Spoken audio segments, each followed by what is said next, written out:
혹시 이런 상황 겪어보신 적 있으신가요?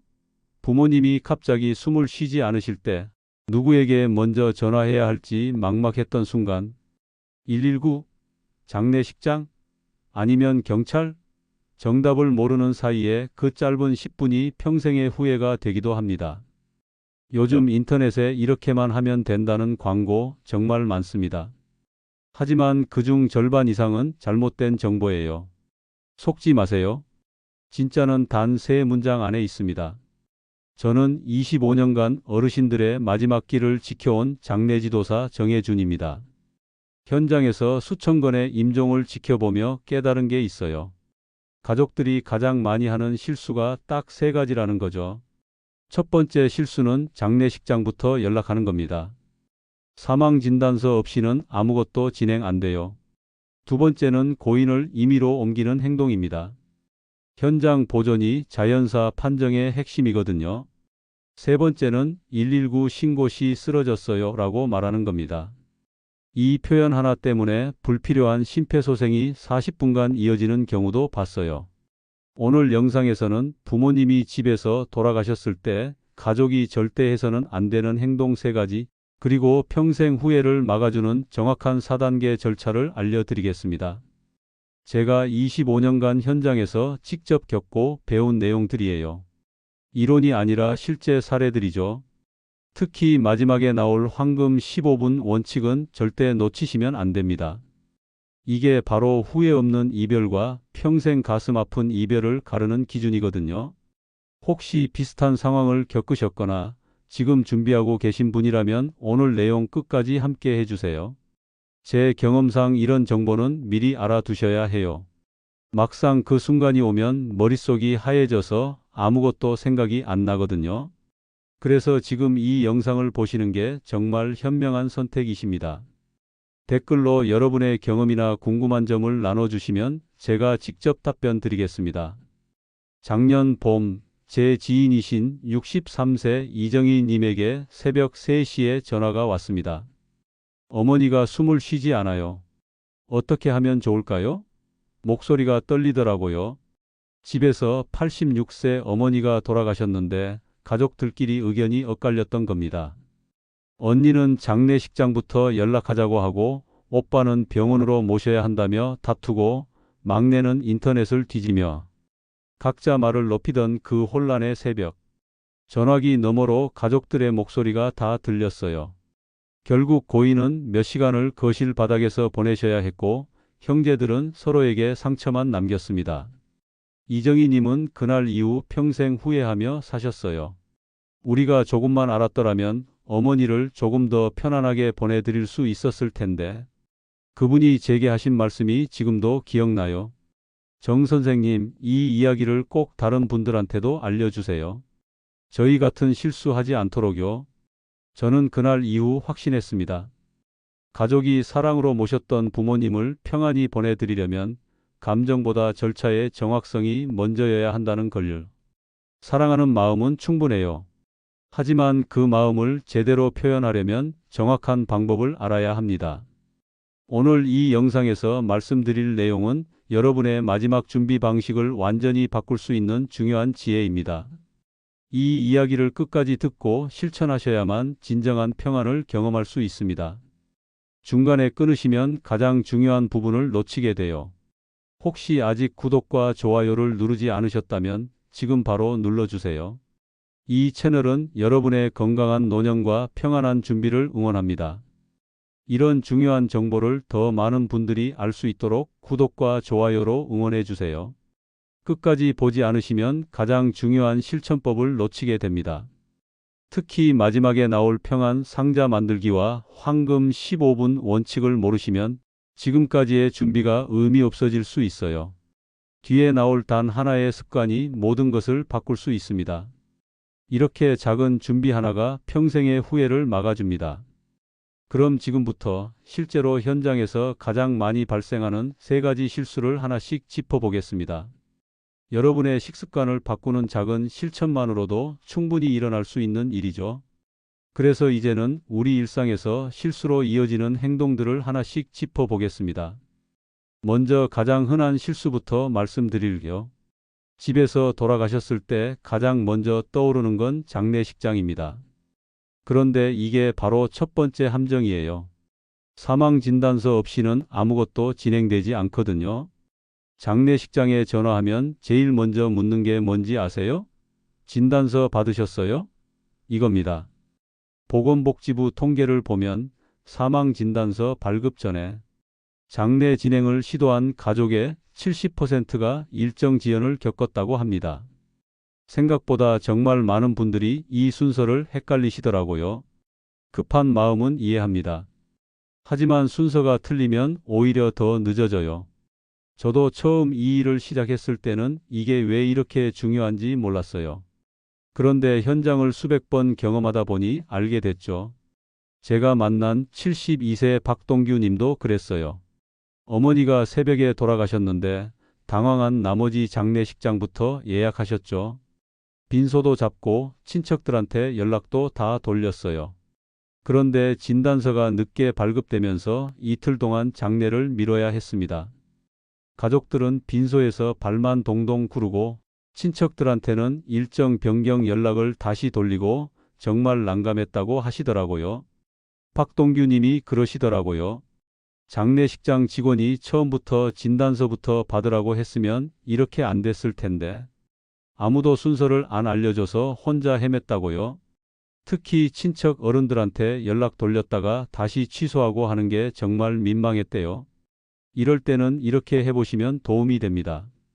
먼저 119에 신고하고 현장 확인 후 관할 보건소 또는 평소 다니시던 주치의에게 사망진단서를 발급받으세요.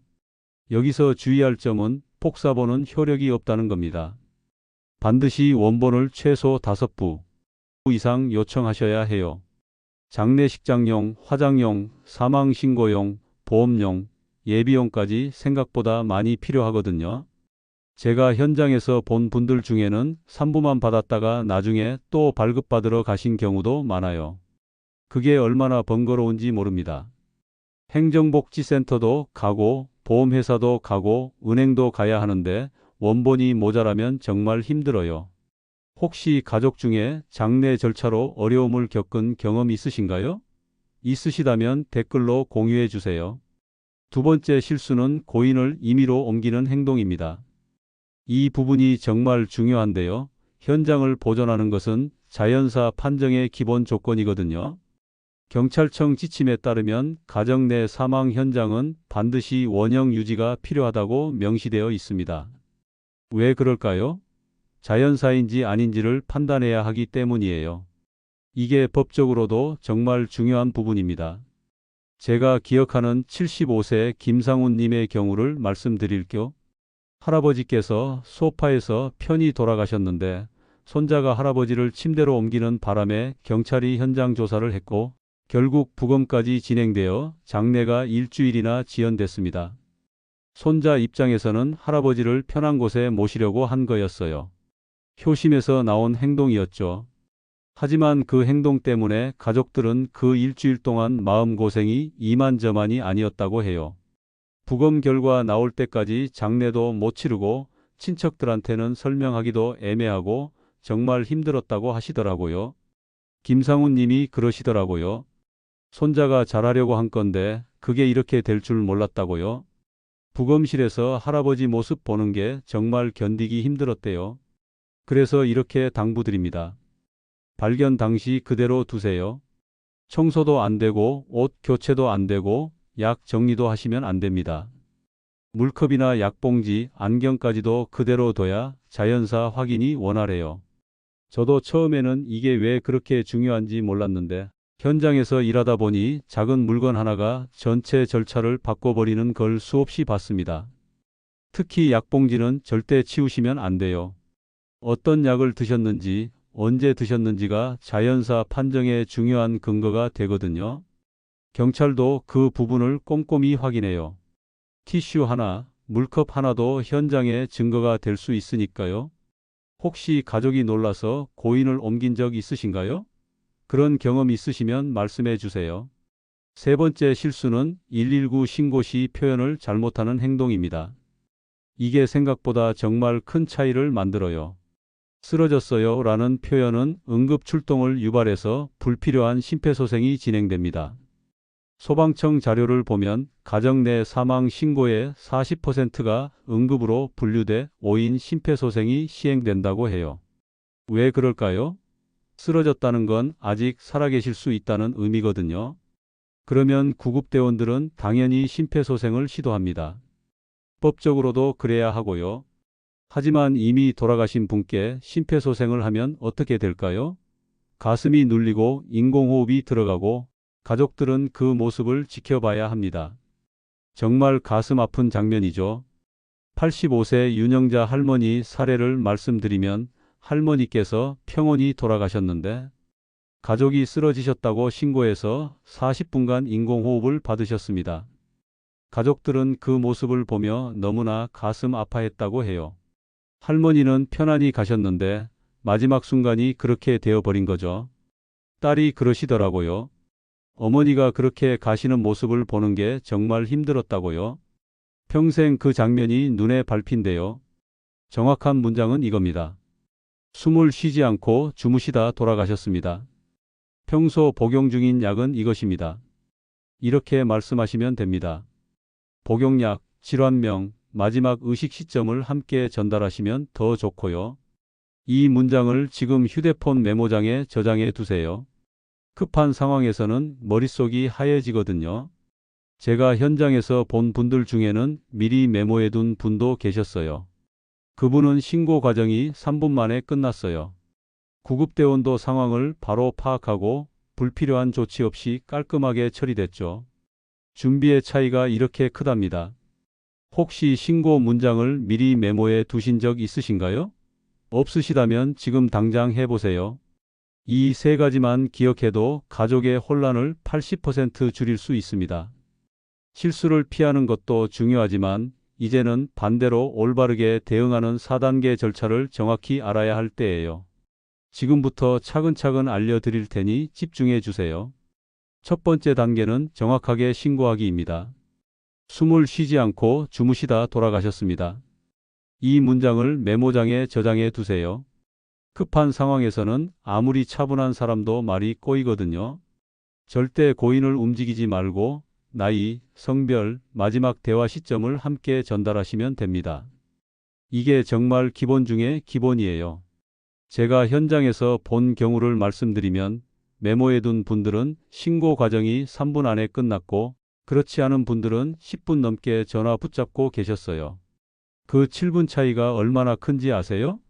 그 시간 동안 가족들은 불안하고 구급대원도 정확한 정보를 못 받아서 헤매게 되거든요. 7분이면 정말 긴 시간이에요.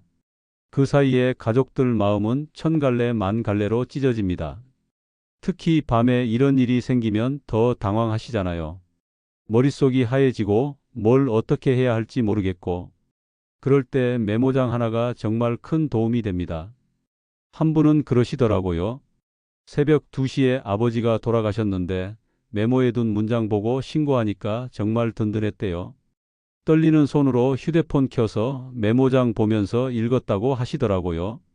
여러분은 이 문장을 지금 휴대폰에 저장해 두셨나요? 아직 안 하셨다면 영상 멈추고 지금 당장 해보세요. 두 번째 단계는 구급대원 도착 시 대응입니다. 구급대원이 오시면 연명치료 여부를 물어보실 수 있어요. 이건 가족이 선택할 수 있는 부분인데 의견이 갈리면 현장 혼란이 커집니다. 그래서 미리 가족끼리 이야기를 나눠두시는 게 정말 중요해요. 평소에 부모님과 이런 이야기 나누기 어렵죠. 하지만 꼭 필요한 대화입니다. 저도 아버지랑 이 이야기 꺼낼 때 정말 떨렸어요. 약봉지, 진료 기록, 주치의 연락처를 함께 보여주세요. 이 세 가지만 있으면 구급대원이 상황을 빠르게 파악하고 불필요한 조치를 줄일 수 있습니다. 제가 봤던 한 가족은 약봉지를 미리 투명 파일에 넣어 두셨더라고요. 정말 똑똑한 준비였죠. 구급대원이 그걸 보고 바로 상황을 파악하셨어요. 진료 기록도 중요해요. 어떤 병원에 다니셨는지, 어떤 질환이 있으셨는지 알아야 자연사 판정이 수월하거든요. 주치의 연락처가 있으면 더 좋고요. 특히 만성질환 있으신 분들은 주치의 선생님 연락처가 정말 중요합니다. 구급대원이 바로 전화해서 확인하거든요. 혹시 가족끼리 연명치료에 대한 이야기를 나눠보신 적 있으신가요? 없으시다면 오늘 저녁 식사 때 한번 꺼내보세요. 어색해도 꼭 필요한 대화예요. 세 번째 단계는 사망진단서 발급입니다. 장례식장용, 화장용, 사망신고용, 보험용, 예비용 최소 5부가 필요합니다. 사망 원인이 고령, 자연사로 명시돼야 나중에 서류 문제를 막을 수 있어요. 발급 시 사망 원인을 직접 확인하세요. 여기서 놓치면 나중에 다시 발급받으러 가야 하는데 그게 얼마나 번거로운지 모릅니다. 제가 만난 한 분은 사망 원인란에 미상이라고 적혀 있어서 보험 처리할 때 엄청 애먹으셨다고 해요. 결국 다시 발급받으러 갔는데 그 과정에서 시간도 돈도 많이 들었죠. 보험회사에서는 사망 원인이 명확해야 처리가 된다고 하더래요. 보험금도 못 받고 몇 달을 끌었대요. 원본을 꼭 5부 이상 받으세요. 복사본은 안 받아줘요. 저도 처음에는 2부면 되겠지 했는데 현장에서 보니까 5부도 모자란 경우가 있더라고요. 은행, 보험, 관공서, 장례식장, 화장장 다 원본을 요구하거든요. 어떤 분은 7부까지 받으시더라고요. 혹시 사망진단서 원본이 몇 부 필요한지 알고 계셨나요? 모르셨다면 지금 기억해 두세요. 네 번째 단계는 화장 일정을 먼저 잡고 그 다음에 장례식장을 예약하는 겁니다. 화장장 예약이 먼저예요. 서울 지역은 3일에서 7일 대기가 기본입니다. 빈소부터 잡으면 일정 충돌로 장례가 미뤄질 수 있어요. 이거 정말 많이 헷갈리시는 부분이에요. 상식적으로는 빈소부터 잡을 것 같잖아요. 그런데 현실은 반대입니다. 여러 화장장에 동시에 취소대기 신청을 해두세요. 한 곳만 믿다가는 일정이 꼬일 수 있거든요. 제가 아는 한 가족은 3곳에 동시에 신청해뒀는데 덕분에 이틀 만에 예약을 잡으셨어요. 원래는 일주일 걸릴 뻔했는데 말이죠. 취소대기는 여러 곳에 해도 상관없어요. 법적으로도 문제없고 오히려 권장하는 방법입니다. 화장장 예약이 확정되면 그때 빈소를 잡으세요. 그래야 일정이 딱 맞아떨어집니다. 빈소는 예약이 비교적 쉬운 편이에요. 하지만 화장장은 정말 어렵거든요. 특히 명절 전후나 겨울철에는 더 힘들어요. 혹시 화장장 예약 순서를 헷갈려 본 적 있으신가요? 이제는 헷갈리지 마세요. 화장장이 먼저, 장례식장이 나중입니다. 이제 절차를 다 배웠으니 마지막으로 반드시 기억해야 할 단 한 가지를 말씀드리겠습니다. 이게 오늘의 핵심입니다. 가장 중요한 건 절차보다 마음의 준비입니다. 저는 이것을 황금 15분이라 부릅니다. 임종이 확인되면 바로 전화하기 전에 단 15분만 고인의 곁에 머무르세요. 이름을 불러드리고 감사의 말을 전하세요. 아버지 고생 많으셨습니다. 어머니 사랑했습니다. 심장이 멈춘 뒤에도 청각은 잠시 남는다고 알려져 있습니다. 그 짧은 작별이 평생의 후회를 감사로 바꿉니다. 저도 아버지를 보내드릴 때 그랬어요. 전화기를 들기 전에 아버지 손을 잡고 15분을 그냥 앉아 있었습니다. 아버지, 저 잘 살게요. 걱정 마세요. 그 한마디가 저를 평생 지탱해 줬어요. 절차는 나중에 해도 됩니다. 하지만 그 15분은 다시 오지 않습니다. 지금도 그 순간을 떠올리면 눈물이 나지만 후회는 없어요. 제가 할 수 있는 최선을 다했으니까요. 많은 분들이 급하게 전화부터 하세요. 그러고 나서 평생 후회하시죠. 마지막 인사도 제대로 못 드렸다고, 손도 한번 못 잡아봤다고. 그 후회가 얼마나 큰지 저는 너무 많이 봤어요.